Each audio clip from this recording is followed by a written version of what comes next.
매주 금요일 날카롭고 예리한 시선으로 다양한 사회문화 현상들을 짚어보는 강유정 김만권의 시선 코너입니다. 오늘은 이 광화문 집회 논란 계속 이어지지 않습니까? 그래서 오늘 이 광장에 대한 이야기를 해보고자 합니다. 우리는 왜 광장에 갈까? 이런 제목을 붙였는데요. 강남대학교 강유정 교수, 정치철학자 김만권 박사, 어서 오십시오. 네, 안녕하세요. 강유정입니다. 예, 안녕하세요. 김만권입니다. 광장을 개념 규정해 보세요, 김 박사님. 광장요? 예. 아, 넓은 땅? 예, 넓은 땅? 예, 맞는 것 같은데요.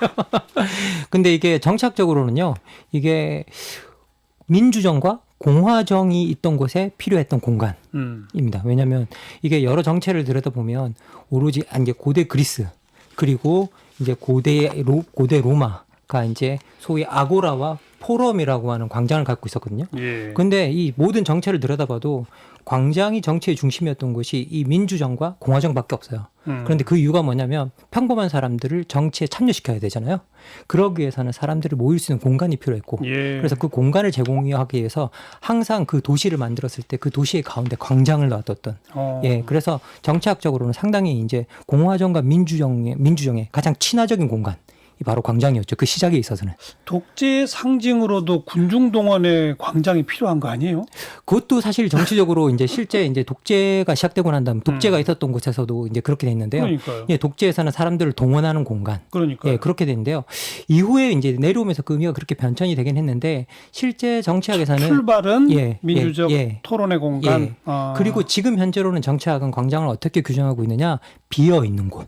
누가 그곳을 점령하에 따라 달라지는 곳. 그러니까 평범한 사람들이 들어와서 그곳을 점령하느냐 예. 아니면 독재나 억압적인 권력이 들어와서 점령하느냐에 따라 그 공간의 성격이 달라지는 그런 강유정 거죠. 교수는 어떻게 보세요? 그래서 저는 이게 영어로 따지자면 플라자라고 표현을 하기도 하고 스퀘어라고 표현을 하기도 합니다. 그런데 여행을 다니면서 경험했던 서구의 광장도 보면 일테면 마켓이 서기도 하고 저녁에 사람들이 모여서 차를 마시는 광장 유형이 있는가 하면 집회에도 알맞은 광장 유형이 사실 나뉘어요. 네, 그래서 우리의 개념은 광장 하면은 저는 제일 먼저 떠오르는 게 사실 어렸을 때 여의도 공원이 아니라 여의도 광장이었거든요. 맞아요. 가장 머릿속에 남아있는데 1920년대 이제 활주로로 일본군이 사용하기 위해서 시작이 됐고 실제 5.16 광장이라 불릴 때에도 그랬었죠. 군사용 목적의 활주로로 사용하기 위해서 사실 만들었던 건데 저는 어렸을 때 그래서 자전거를 거기서 처음 배웠거든요. 여의도 광장에서. 롤러스케이트 막 맞습니다. 예. 그런데 지금은 이제 공원이란 이름은 바뀌었는데 말씀드리고 싶은 건 뭐냐면 이름만 바뀐 게 아니라 모양도 바뀌었죠. 모양도 바뀌고 이제 비행기 못 가는 비행기 전혀 못 가죠. 완전히 이제 그러니까. 공원으로 조성이 된 맞아요. 거고 그 전에는 그냥 드넓은 광장 그야말로. 맞습니다. 네. 근데 거기는 주로 군중 동원형 그렇죠. 집회가 열렸던 곳이에요. 그래서 머릿속에 떠오르는 그런 군중 동원형 광장을 떠올리면 천안문 광장이라던가 이제 붉은 광장 같은 게 떠오르고 예. 아까 말씀드렸던 마켓형 광장을 떠올리면 아무래도 영화 로마 휴일에 나왔던 스페인 광장이라던가 그렇죠. 이런 곳은 사실 굉장히 사람들이 앉아서 담소를 나누고 아이스크림 먹고 그렇죠. 이런 공간이기 때문에 광장을 어떻게 받아들이냐의 문제도 지금 역사적 근원으로 따지면 당연히 아고라라던가 포럼과 맞아요. 맞닿았겠지만 사람들은 굉장히 달라서 제가 한국의 개념으로 그런 광장이 없었을 때 뭐가 있었을까?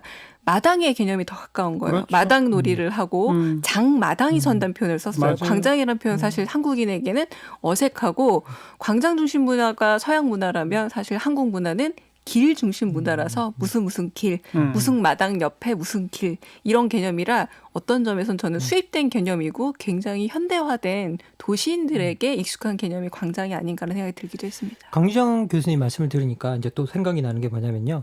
그리스의 아고라나 로마의 포럼이 실제로 평상시에는 물물 교환 장소로 쓰였어요. 그러니까 시장으로 쓰였죠. 근데 평소에는 시장으로 쓰이다가 특별한 일이 있을 때 그것이 정치적 공간으로 변모했거든요.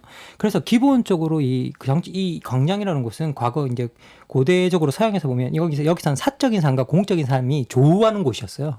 그래서 결코 서로가 분리되지 않은 채 서로 같은 공간에 이제 맞아요. 머무는 그런 형식을 취하고 있었죠. 제일 예. 중요한 게 우리 3.1운동이 아운의 장터로 그렇죠. 기업이 예, 되고 예. 있는 이유기도 한데 대한문 앞에서 3.1운동도 격서를 읽기도 하지 않았습니까? 가만 보면 한국의 그런 시위라던가 그런 집회 역사가 바로 서울시청 앞이기도 하고 엄밀히 말하면 대한문 앞인데 지금은 다 사라졌지만 적수궁 주변에 가만 생각해 보면 서울시의회 자리가 국회였고요.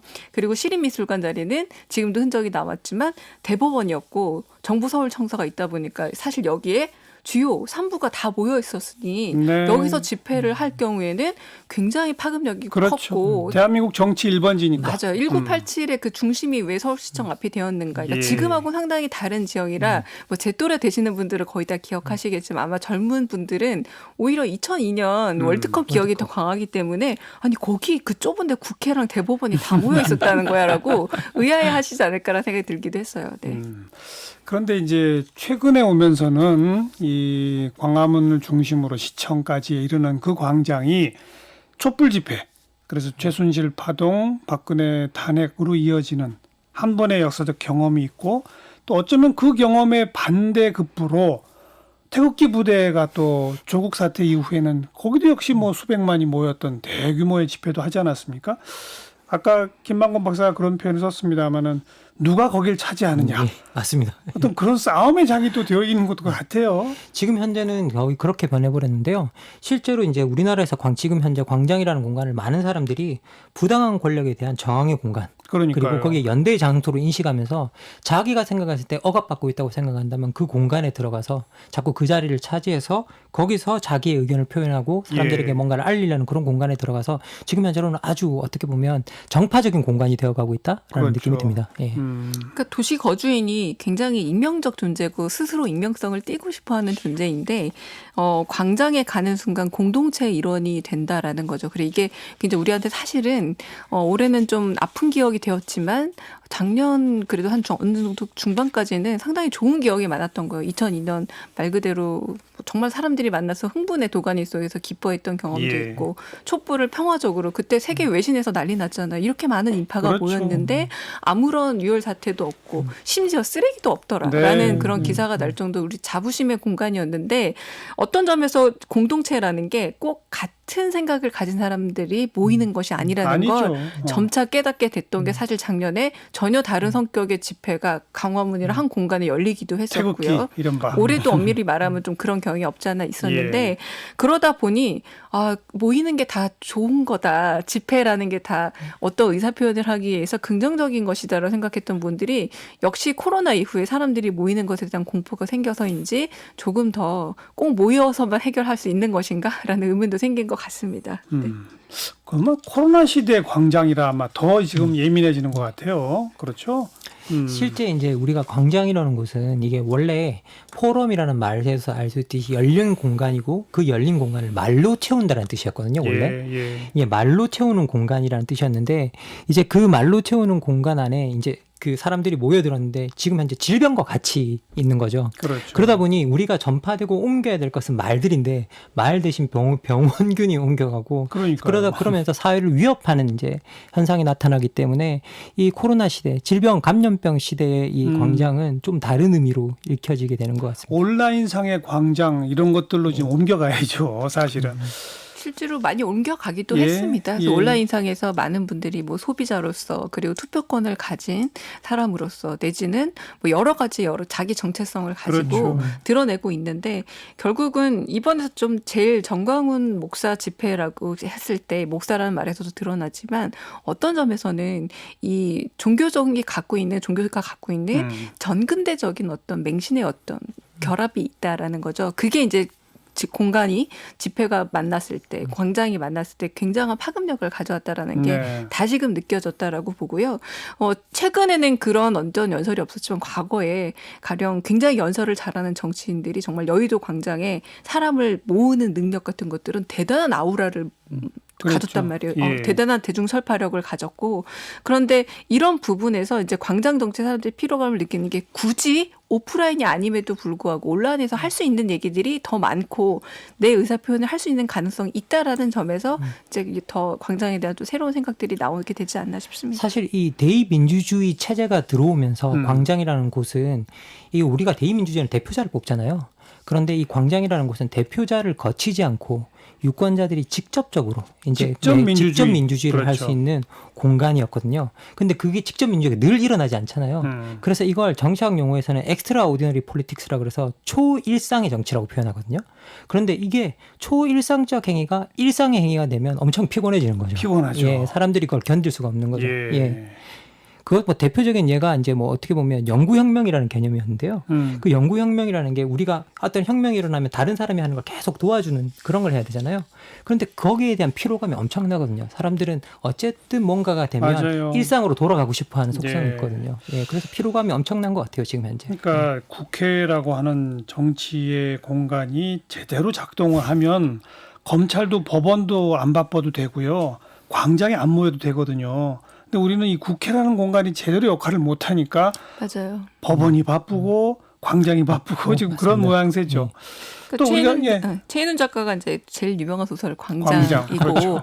저도 이게 수능 쓰여진 볼 때 게 1960년 맞아요. 예, 그게- 1960년에 개벽에 발표. 맞습니다. 새벽이 있나요? 네, 새- 60년인데요. 예, 새벽이면서 새벽. 네, 예, 새벽에 발표. 개벽은 아마 20년대 예, 잡지 예, 같고요. 새벽이면 네. 새벽. 예. 그러니까 수능이 워낙 많이 나서 다 읽어보셨겠지만 대표적으로 남한을 밀실에 비유하고 북을 이제 광장에 비유한다는 거죠. 개인의 의사 표현이 자유롭긴 하지만 어떤 점에서 욕망이 너무 이제 드러나고 있다. 그러니까 그게 약간 결합돼 있어요. 남한을 광장이라 표현할 때도 있고 북을 밀실이라 표현할 때도 있어서 그러니까 개인의 자유라는 게 얼마나 지켜지느냐의 얘기로 표현의 자유 측면에 사실 광장과 밀실을 얘기했다고 할 수 있을 텐데 예. 지금은 어떤 점에서 밀실이 오히려 불가능한 세상을 살고 있어요. 어떤 의사 표현이든 간에 드러날 수밖에 없고 개인의 자유라는 것이 어떤 점에서 이제 공공의 어떤 이익과 만났을 때 어떤 것을 더 우선적으로 선택해야 되는가라는 문제도 다 있다고 할 수 있을 텐데 최은희 작가가 말하는 게 이제 결국 표현의 자유가 얼마나 지켜지느냐 혹은 보장되느냐로 남과 북의 체제를 나눴다면 여전히 이 문제는 좀 남과 북에서도 혹은 한국 내부의 민주주의에 있어서도 예. 되게 중요한 문제가 아닐까라는 생각이 듭니다. 그렇죠. 사실 저는 이 최인훈의 광장을 읽었을 때 사실 이게 61년판 서문에도 이제 그 왜 이 작품을 쓴 자기의 그 서문을 쓰고 있잖아요. 근데 거기서 이제 말씀하시는 게 광장은 대중의 밀실이며 밀실은 개인의 광장이다. 제가 이건 잠시 읽어보겠습니다. 인간을 이 두 가지 공간의 어느 한쪽에 가두어 버릴 때 그는 살 수 없다라고 표현하거든요. 이게 저는 인간이 공적인 인간으로만도 존재할 수 없고 사적인 인간으로만도 존재할 수 없다. 그렇죠. 예, 그래서 이 소위 말해서 인간이 하나의 영역에 치부될 때 공적인 인간으로만 살아간다면 그것은 마치 타락한 이데올로기의 현장이 예, 되고 예. 사적인 인간으로만 살아간다면 탐욕스러운 삶을 살아가는 그런 공간이기 때문에 사실 이 두 공간 인간에게 모두에게 필요한 것이고 그래서 광장이 늘 항상 순기능만 하는 것은 아니다라는 이야기를 해주시는 거로 저는 읽었었습니다. 맞아요. 예. 뭐 그거랑 딱 곧바로 대입되는 건 아닙니다만은 아까 강 교수가 얘기한 것처럼 광장이라고 하는 공간은 정치적 공간이기도 하면서 또 사회문화적 공간이기도 맞아요. 하잖아요. 네. 카페들이 쭉 있는 그 모습 그려준 것처럼 그거는 꼭 카페가 없더라도 축제를 열리기도 하고 그잖아요. 그러니까 문화적인 의미의 공간으로서의 광장의 의미도 굉장히 큰 거거든요. 그래서 제가 오늘 한마디 준비한 걸 먼저 좀 말씀드리면 저는 광장을 그릇이라고 생각한 거예요. 뭐가 담기냐에 따라서 정치를 담느냐 문화를 담느냐. 그렇죠. 굉장히 달라지는데 사실상 한국의 광장하면은 제가 아까 문화도 얘기하고 했지만 잘 안 떠올립니다. 너무 여기서는 정치가 많이 떠오르죠. 너무나 정치만 떠오르고 사실 여의도 그 광화문만 가더라도 사람들이 실제 거기서 얘기 담소를 나누고 예. 음료를 마시기에는 일단 볕도 너무 세고요. 예. 되게 생뚱맞게 섬에 혼자 앉아 있는 기분이라서 여기서 제가 말하는 문화적인 개념으로 광장으로 사용하기 쉽지가 않아요. 근데 그 부분에서 결국은 정치적 공간만은 아니다라는 게 좀 설득이 되는 게 저는 이 광장 사용법이 그럼요. 더 넓어지고 한편으로는 정말 광장을 시민의 품으로 돌려줄 수 있는 예. 지름길이 아닌가 생각이 혹시 들기도 가보셨나 합니다. 모르겠습니다만 해마다 10월 하순쯤 되면 광화문 시청 앞 그 일대에서 거리 축제를 합니다. 서울 대축제를 해요. 저는 거기를 한번 가본 경험이 있는데 정말 평화롭고요. 차는 이제 못 다니게 하고 어디선가는 무슨 이제 판토마임 같은 걸 공연하는 게 쭉 둘러 앉아서 그걸 구경하고 있고 좀 또 지나가면 또 다른 뭐 인형극을 하는 데가 있고 뭐 어디서는 노래 공연하고 이런 것들이 띄엄띄엄 이렇게 자연스럽게 퍼져 있거든요. 그런 축제와 문화의 공간으로서의 광장. 그러니까 이쪽이 좀 강화돼야 되는 거 아니에요? 자연스럽게 저녁이면 파라솔이 딱 그러게요. 쳐져서 사람들이 앉아서 담소를 나눌 수 있는 그런 자유로운 아까 그 박사님께서 말씀해 서양에선 그 되게 자유롭게 유기적으로 예. 움직이거든요. 예. 근데 꼭 서양이 좋다라는 얘기보다 우리 광장을 너무 딱딱하게 생각하는 게 아니라 그렇죠. 마당놀이 할 때 그 마당으로 생각하면 훨씬 더 편하지 않을까라는 생각이 들어요. 서울시청 앞 그 잔디밭 공간은 겨울이 되면 또 스케이트장이 되잖아요. 맞아요. 네. 이런 식으로 좀 했으면 좋을 것 같은데요. 뭐 실제로 이제 우리가 사실 정치적 광장에 가봐도 마찬가지인데요. 정치적 광장에 가면 하나의 목소리만 있는 그런 광장보다는 여러 다양한 그룹이고 목소리가, 다양한 목소리들이 예. 있고 그 다양한 목소리들이 담겨서 뭔가 같은 뜻을 행사하고 있을 때 같은 뜻을 향해서 움직이고 있을 때 훨씬 더 다채로우면서도 의미 있는 광장을 의미 있는 공간으로 만들어내거든요. 저는 사실 2008년에 저희가 광우병 집회 있었잖아요. 예. 그때 제가 한 2달을 따라다녔었거든요. 유학하던 중이었는데 갑자기 제가 유학이 2달 정도를 갑자기 들어와서 그 집회를 따라다녔는데 그 집회에 가면 항상 밤새도록 사람들이 이곳저곳 모여서 조그맣게 모여서 밤새 토론하고 이야기하고 하는데 예. 서로 다 다른 이야기를 하고 있지만 그 목소리를 사람들이 귀를 기울이면서 들어주던 모습이 아직도 떠올라요. 저는 광장이 그런 곳이 됐으면 좋겠습니다. 네. 강유정 교수는 마지막 한마디 광장은 그릇이다 이미 했어요. 네. 김만권 박사는. 저는 운명을 만나는 자리라고 골라봤는데요. 사실 이건 제가 한 말이 아니라 최인훈 선생님께서 예. 이게 1960년에 이 소설을 처음 발표했을 때 첫 번째 썼던 서문에서 이렇게 쓰고 있는데요. 인생을 풍문 듣듯 산다는 건 슬픈 일입니다. 풍문에 만족지 않고 현장을 찾아갈 때 우리는 운명을 만납니다. 운명을 만나는 자리를 광장이라고 합시다. 예. 라고 쓰고 있습니다. 그래서 예. 이 말이 저는 처음 읽었을 때 너무 좋아서요. 그냥 제가 이 말을 가지고 왔습니다. 알겠어요. 앞으로는 축제, 문화의 공간으로서의 광장이 좀 더 넓어졌으면 좋겠고 정치적 의미의 광장도 더 다양해졌으면 좋겠다. 이런 말씀으로 마무리 짓죠. 강남대학교 강유정 교수, 정치철학자 김만권 박사 수고하셨어요. 감사합니다. 감사합니다.